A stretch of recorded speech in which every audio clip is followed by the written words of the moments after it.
Hello, good morning everyone. Welcome to Baby Code Free IELTS classes. I'm Tanu Virmani, an IDP certified trainer and a TEFL TESOL certified trainer. So as you know कि हम अपना writing module cover कर रहे हैं, उसके live sessions record कर रहे हैं. So आज हमारा live session number 5 है and the topic of our live session is writing task 2. Writing task 2 क्या होता है? Writing task 2 होता है essay writing, right? ये सेम होता है एकेडमिक के लिए भी और जनरल कैंडिडेट्स के लिए भी. तो आज हम इसको डिटेल में पढ़ने वाले हैं. So stay tune and see what we are going to cover today. Writing task 2 जो होता है वो होता है एक फॉर्मल एसे लिखना है आपको. ठीक है. स्पीकिंग जो होती है वो हमारी लिटिल इनफॉर्मल होती है, तो हम उसमें इनफॉर्मल वर्ड्स यूज करते हैं. बट राइटिंग हमारी क्या होती है? फॉर्मल होती है. इसमें हमें एक फॉर्मल ऐसे लिखना होता है जिसकी वर्ड लिमिट होती है एटलीस्ट 250 वर्ड्स. आप 250 से ज्यादा भी लिख सकते हैं बट 250 से कम आपको नहीं लिखना, राइट? और writing task 2 is same for IELTS academic as well as for the IELTS general. दोनों के लिए ये सेम होता है. दोनों के टास्क 2 में आपको ऐसे ही लिखना होता है, राइट? अब इसमें आपको क्या लिखना है, कैसे लिखना है? 250 वर्ड्स में लिखना है, बट कितने पैराग्राफ्स लिखने हैं? आपको एटलीस्ट 4 to 5 पैराग्राफ्स लिखने होते हैं. इससे ज्यादा आपको नहीं लिखने. 4 पैराग्राफ्स भी सफिशिएंट होते हैं, बट अगर आपको एक पैराग्राफ और उसमें डालना है तो you can put, there is no problem. और आपको ये टास्क कितनी time duration, what is the time duration? 40 minutes में आपको ऐसे लिखना होता है, right? Based on the essay topic, जो भी आपको टॉपिक मिला है वो आपको लिखना है. यू शुड रिमेम्बर कि टास्क 2 कितना वेटेज है. टास्क 2 की वेटेज डबल होती है as compare to task 1. Academic students के लिए टास्क 1 होता है रिपोर्ट राइटिंग, उसकी 1/3 की वेटेज होती है. जनरल कैंडिडेट्स के लिए टास्क 1 होता है लेटर राइटिंग, उसकी भी 1/3 वेटेज होती है. बट टास्क 2 दोनों के लिए सेम रहता है और दोनों की वेटेज क्या होती है? 2/3 होती है. सो मेक श्योर कि आपको इसको कैसे प्रिपेयर करना है ना? क्योंकि आपका क्या है, इसमें डबल स्कोरिंग है. 66% ऑफ टोटल स्कोर आपको इसमें मिलता है और 33% स्कोरिंग उसके थ्रू आपको मिलती है, राइट?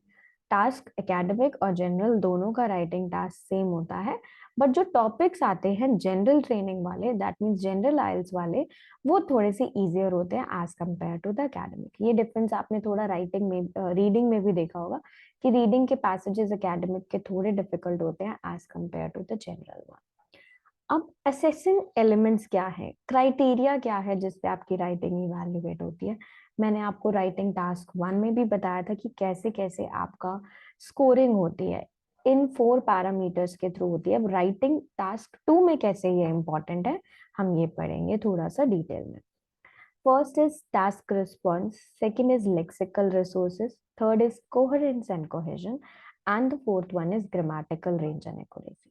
ये चारों क्या है? मार्किंग क्राइटेरिया है. इनके बेसिस पे आपको क्या मिलता है? स्कोर मिलता है राइटिंग का, ठीक है? अब टास्क रिस्पॉन्स क्या होता है? जब आप अपना आंसर प्रेजेंट करते हो एग्जामिनर के सामने, आपने अपने 250 वर्ड्स लिख दिए. अब एग्जामिनर आपको स्कोर कैसे देंगे?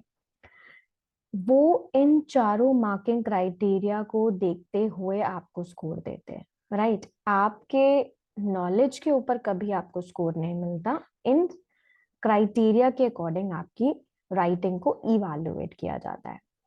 टास्क रिस्पॉन्स का मतलब है कि आपका आंसर कितना रेलेवेंट है according to the topic of your question. जो भी आपका क्वेश्चन है ऐसे का, आपने उससे related, that means relevant answer लिखा है या नहीं, या आप ऑफ द टॉपिक चले गए और आपने कोई इरेलेवेंट आंसर दिया. फॉर एग्जाम्पल, अगर आपका ऐसे का टॉपिक है, अगर आपका क्वेश्चन है कि everyone should adopt a vegetarian diet because eating meat can cause serious health problems, to what extend do you agree और डिसएग्री? अब आपका क्वेश्चन क्या है कि हर किसी को क्या अडॉप्ट करना चाहिए? वेजिटेरियन डाइट अडॉप्ट करनी चाहिए. क्यों? Because eating meat can cause serious health problem. क्योंकि अगर मीट ईट करोगे तो उससे क्या होंगी? हेल्थ प्रॉब्लम्स होंगी. अब आप कितना एग्री और डिसएग्री करते हो इस स्टेटमेंट में? If the answer is about health problem caused because of leading a sedentary lifestyle, then task response goes for a toss. For task response, your answer should revolve around the health problem because of eating meat. अब आपको जो health problems लिखनी है वो किससे related लिखनी है? Eating meat से related. Because आप vegetarian diet क्यों adopt कर रहे हो? क्योंकि eating meat can cause serious health problem. तो आप जो भी अपना आंसर लिखोगे, अगर आप अपना आंसर हेल्थ प्रॉब्लम से रिलेटेड, अगर आप एग्री करते हो इसमें, तो आप जो हेल्थ प्रॉब्लम्स लिखोगे वो कौन सी लिखोगे? जो मीट ईट करने से होती है, राइट? अगर आपने इसमें कोई भी स्पेसिफिक हेल्थ प्रॉब्लम्स लिख दी तो आपका वो रेलेवेंट आंसर नहीं माना जाएगा। क्यों? क्योंकि आपका टॉपिक क्या कह रहा है कि हेल्थ प्रॉब्लम किसकी वजह से हो रही है? मीट खाने की वजह से।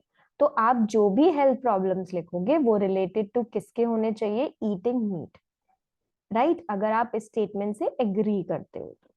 अगर आपने ये नहीं लिखा और आपने किसी और हेल्थ प्रॉब्लम्स, कोई भी common health problems modern lifestyle की, सेडेंट्री लाइफस्टाइल की लिख दी, तो वो आपका एक इररिलेवेंट आंसर हो जाएगा, वो रेलेवेंट टू द क्वेश्चन नहीं होता, राइट? तो आपका टास्क रिस्पॉन्स वहां पे क्या हो जाता है?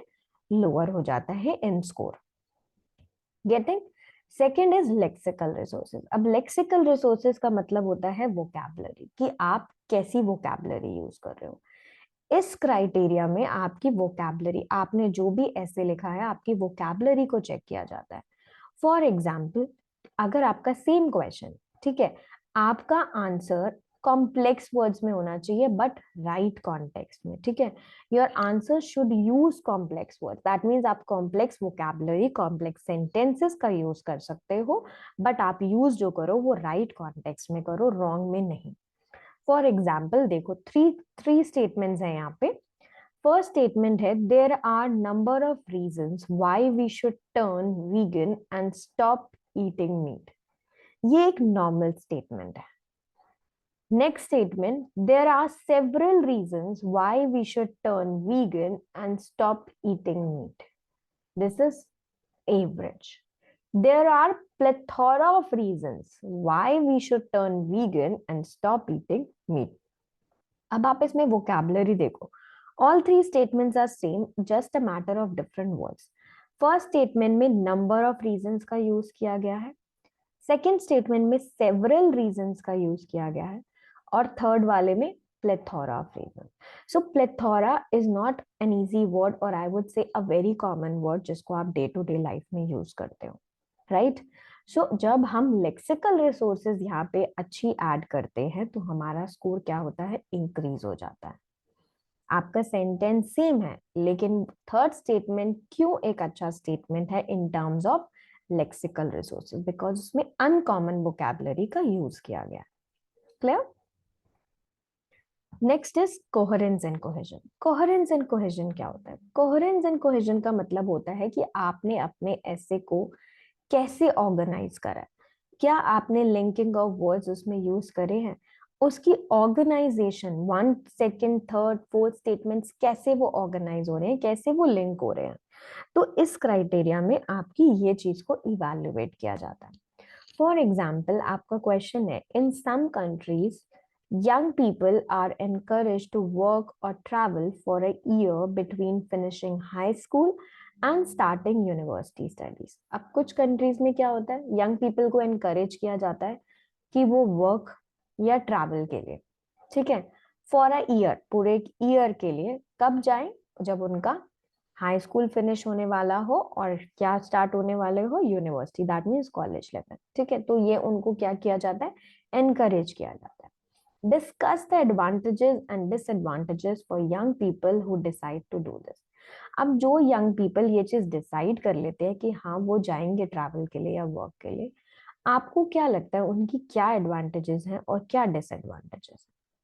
सो एडवांटेजेस को आप एक्सप्लेन करते हो वन पैराग्राफ में और डिसएडवांटेजेस को आप एक्सप्लेन करते हो नेक्स्ट पैराग्राफ में। अगर आपने उनको मिक्सअप कर दिया, देयर इज नो कोहेरेंस, वहां पे कोहेरेंस नहीं होती है, राइट? सो कोहेरेंस के लिए, अगर आपको कोहेरेंस चाहिए, आपको स्कोर करना है कोहेरेंस में, फर्स्ट पैरा सी दिस, अगर आपने फर्स्ट पैरा में advantages and disadvantages. Second para में भी एडवांटेजेस और डिसएडवांटेज लिखती तो वो एक नो कोहेरेंट ऐसे होता है, वो लॉजिकली अरेंज नहीं है। फर्स्ट पैरा में आप एडवांटेजेस लिखते हैं, सेकेंड पैरा में आप डिसएडवांटेजेस लिखते हैं, दैट मीन्स आपने कोहेरेंस को क्या करा, अचीव करा। That means your structure, your essay is well organised. अब कोहेजन के लिए, कोहेजन मतलब जब आपने लिंक करना है उनको लॉजिकली, ठीक है। If you are elaborating on the advantages but using on the other hand as in A is an advantage, on the other hand B is also an advantage, so that means आपका cohesion क्या है, poor है। A एक advantage है, B एक disadvantage है, तो आप on the other hand किसके लिए लिख रहे हो, disadvantage के लिए, तो आपका cohesion क्या होता है, correct होता है। क्योंकि हम on the other hand का यूज कब करते हैं, जब हम क्या कर रहे हैं, डिफ्रेंशिएट कर रहे हैं, कॉन्ट्रास्ट कर रहे हैं, राइट। हम पहले एक का कंपैरिजन दूसरे के साथ हम उसका कंपैरिजन कर रहे हैं, तो हम क्या लिखते हैं, on the other hand, on the contrary, nevertheless, however. So आपका कोहेजन क्या है, करेक्ट यूसेज है। दैट मीन्स आपने अपने आइडियाज को क्या करा है, लॉजिकली लिंक करा है, correct. Third one, grammatical range and accuracy. अब ग्रामेटिकल इटसेल्फ मींस ग्रामर, है ना, आपकी ग्रामर की रेंज को यहाँ चेक किया जाता है, ग्रामर चेक की जाती है, कितनी करेक्ट है, कितनी रॉन्ग है, ठीक है। For example, education is good, correct, education are good is incorrect, है ना। अगर ये स्टेटमेंट आपका लिखा हुआ है कि education is correct, so you can see कौन सा स्टेटमेंट यहाँ पे रॉन्ग है, कौन सा स्टेटमेंट इनकरेक्ट है। तो आपको अपने simple subject, that means tenses का भी ध्यान रखना है यहाँ पे। Simple prepositions, in 10 am, in 10 am is incorrect, in नहीं आता, at 10 am आता है, right? So you can see कहाँ पे आपकी prepositions wrong हो रही हैं। See the next one, simple sentences. If the government has resolved this problem, we are not in trouble now. If the government has resolved this problem, we would not have been in trouble now. तो ये आपका एक correct sentence formation है। We are not in trouble now is incorrect tenses. So you can focus on your tenses also. Tenses अगर आपके गलत हैं, grammar आपकी गलत है, तो you will lose marks in grammatical range and accuracy. Now how to plan your essay? हम plan कैसे करेंगे essay को? First thing is identify what is asked in the question. सबसे पहले कि आपसे पूछा क्या जा रहा है क्वेश्चन में, ठीक है। सबसे पहले आपको वो ध्यान रखना है। Do you have to write for both sides और do you have to choose a side? क्या आपको दोनों साइड्स के बारे में लिखना है या आपको एक साइड को चूज करना है? क्या आपको आंसर सारे क्वेश्चंस के प्रोवाइड करने हैं?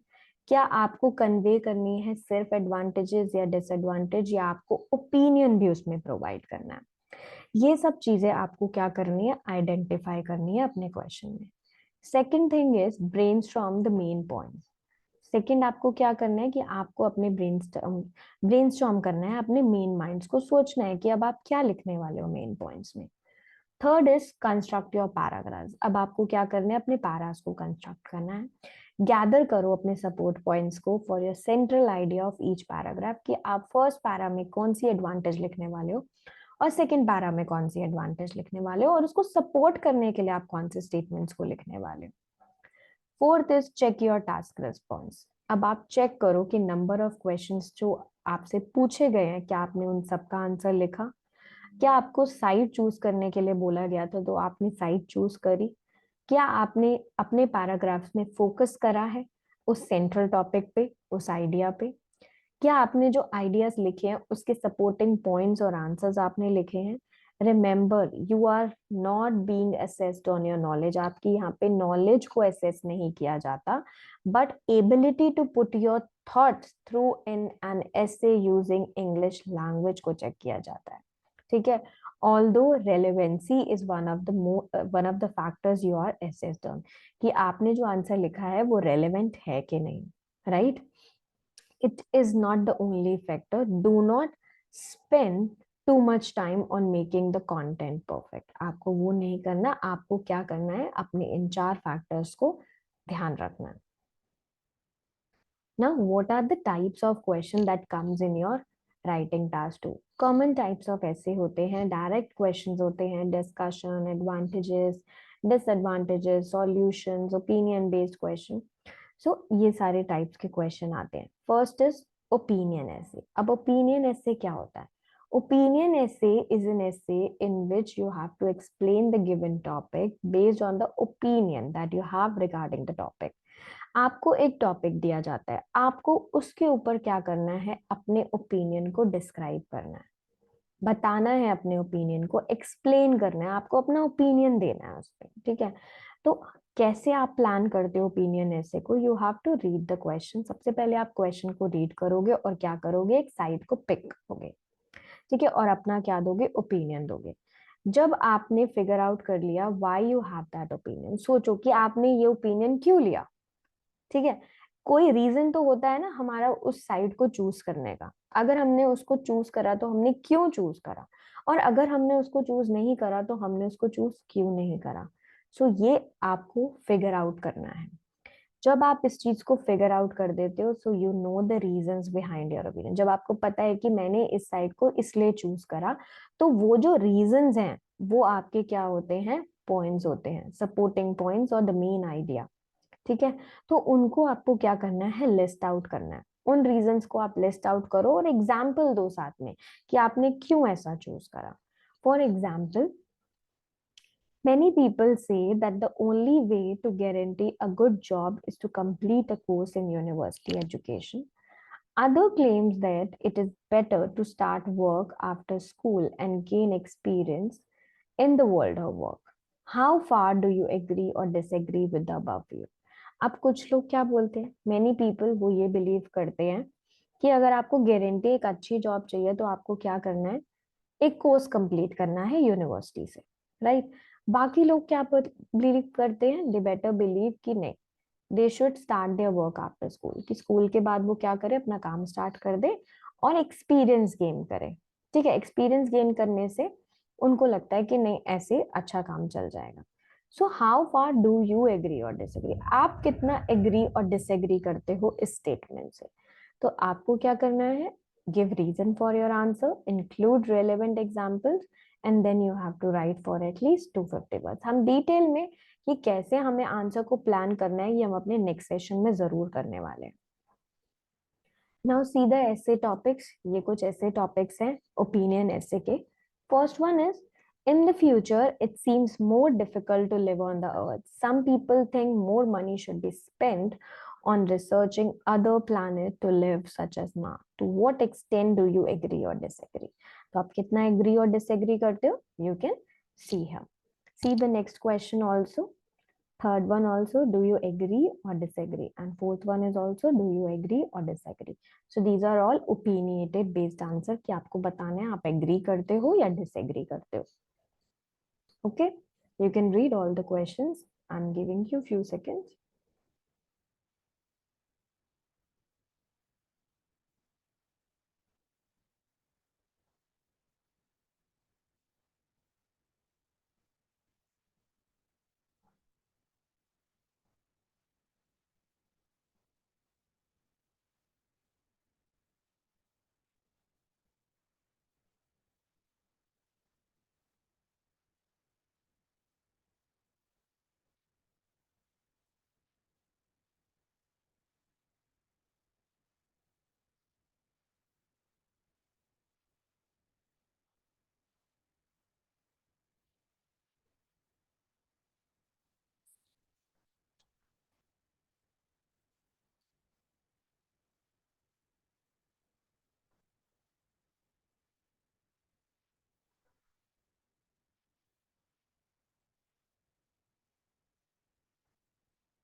Okay.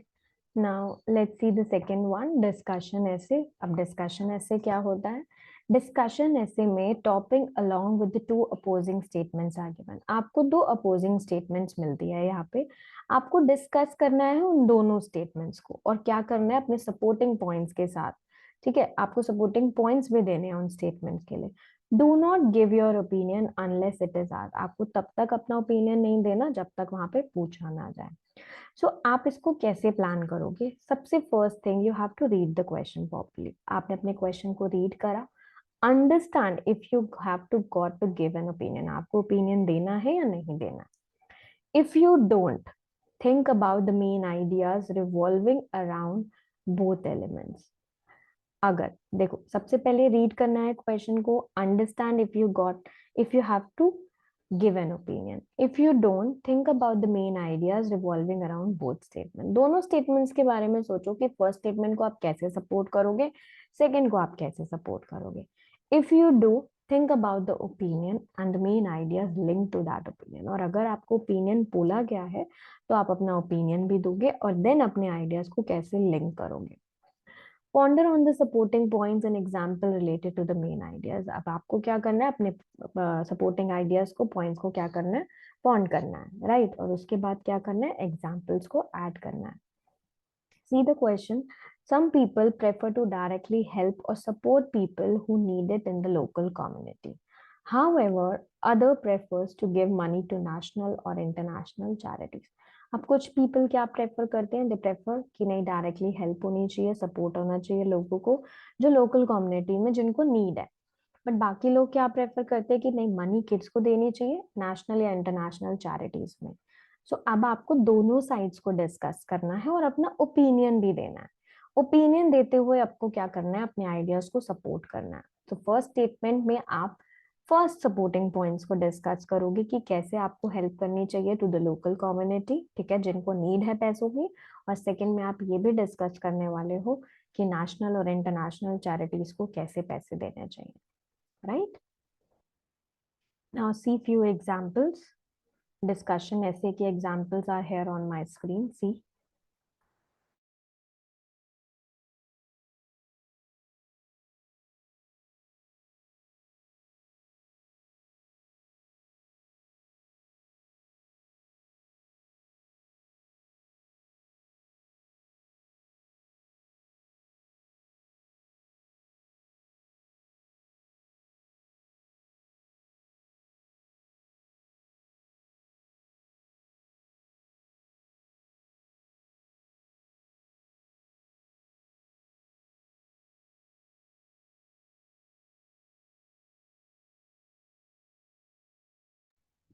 So you can see here that they are asking you to discuss both sides and you have to give your opinion.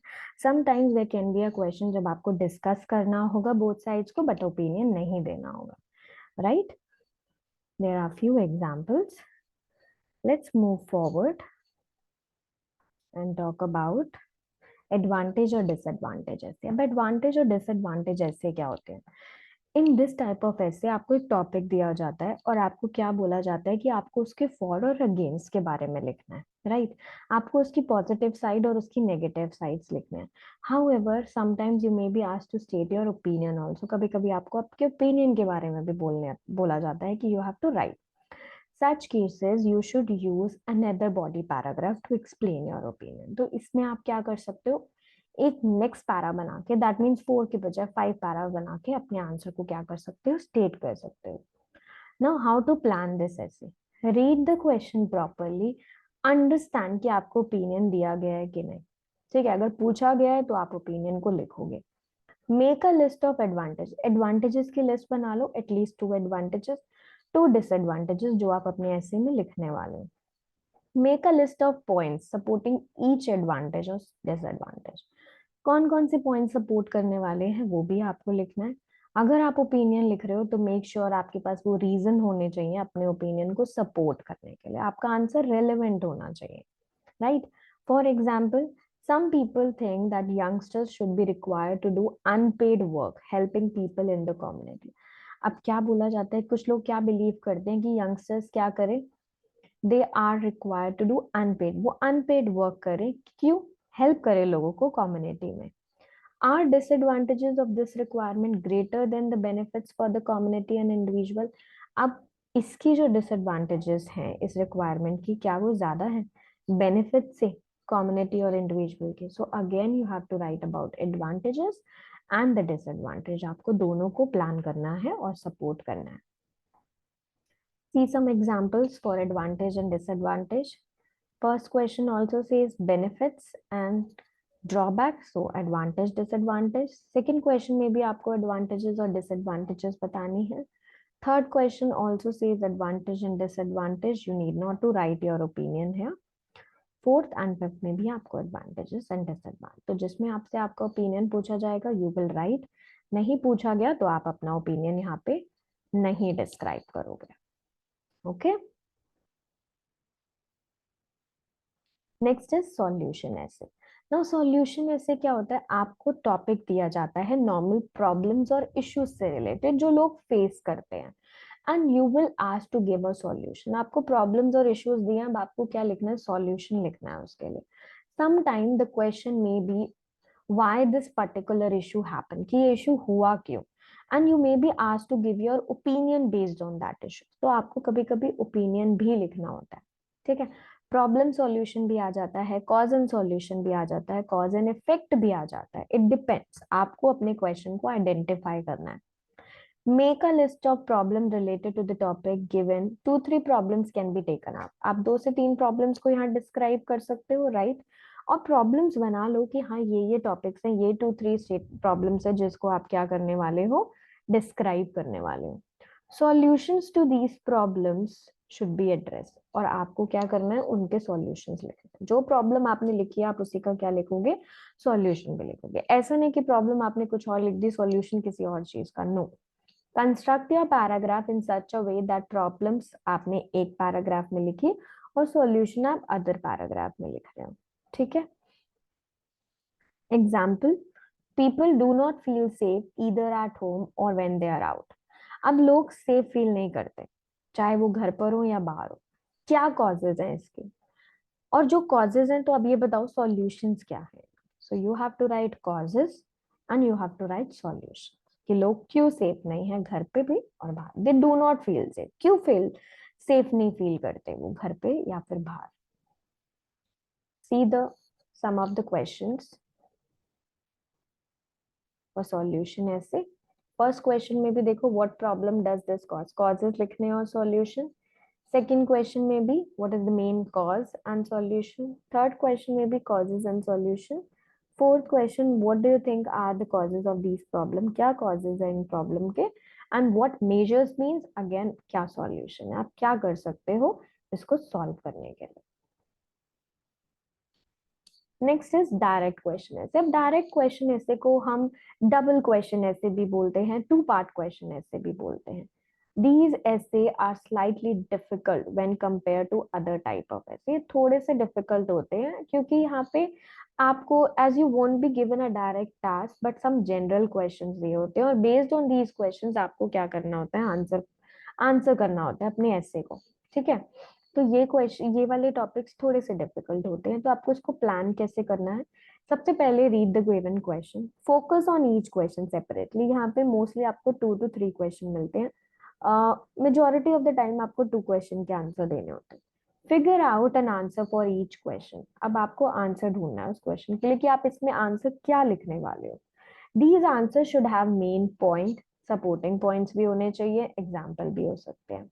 आपको ऐड करना है. Recheck if all the questions are answer before you begin writing. आपको check करना है कि आपने सारे questions के आंसर करे कि नहीं, आपके पास सारे क्वेश्चंस के आंसर के लिए आइडियाज हैं या नहीं, आप क्या लिखने वाले हो फर्स्ट आंसर के लिए और सेकंड के लिए, right. For example, the world natural resources are consumed at an ever increase rate. अब ever increase rate पे natural resources क्या हो रहे हैं, consume हो रहे हैं, बहुत high rate पे हो रहे हैं. So what are the dangers of this situation? ये आपका first question है. What should we do? This is the second question. Write at least 250 words. अब natural resources जो consume हो रहे हैं वो high rate पे consume हो रहे हैं, तो इसके क्या डेंजर है, इस सिचुएशन का क्या डेंजर होने वाला है और हमें क्या करना चाहिए. तो 2 क्वेश्चन है यहाँ पे, इसको आपको क्या करना है, राइट डाउन करना है. Clear? See the examples. Happiness से रिलेटेड क्वेश्चन आ जाता है, what is happiness, how can people achieve happiness, can money buy happiness. तो यहाँ पे 3 क्वेश्चन है, राइट. सेकंड, न्यूज से रिलेटेड टॉपिक है, so you can say why is this news so important to people, why is so much news dedicated to the bad news. Should the news focus on good listener, internet related, success related, lifestyle related, family related, industry related? So you can see कि ये sample ऐसे questions हैं जो different topics आ जाते हैं. So you can read all that.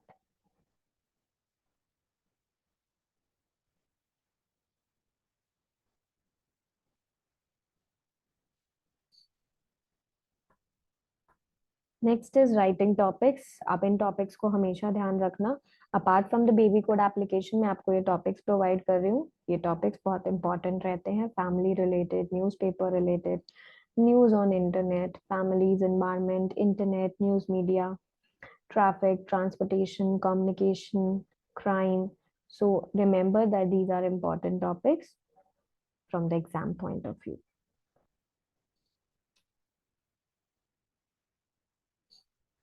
Okay, so we have covered today writing task 2. आज हमने writing task 2 की बात करी है. Please practice your writing from baby code application से आप practice कर सकते हो. वहाँ पे almost सारे topics cover हैं. Sample answer भी provided है.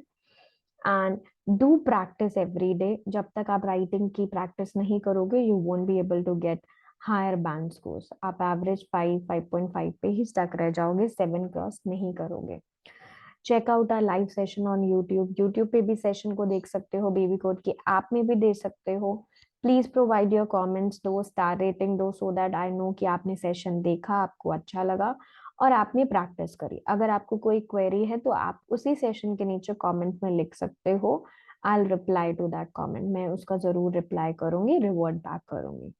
Okay, stay tune for my next session. Next session में हम प्रैक्टिस करने वाले हैं कि कैसे हम राइटिंग टास्क 2 को लिखें. राइट, आज हमने राइटिंग टास्क 2 डिस्क्राइब करा कि राइटिंग टास्क 2 होता क्या है, कौन कौन से टाइप्स ऑफ क्वेश्चन आते हैं. बट नेक्स्ट सेशन में हम ये करने वाले हैं कि हम अपने आंसर को प्लान कैसे करेंगे. So stay tune for my next session. Bye bye all of you, take care.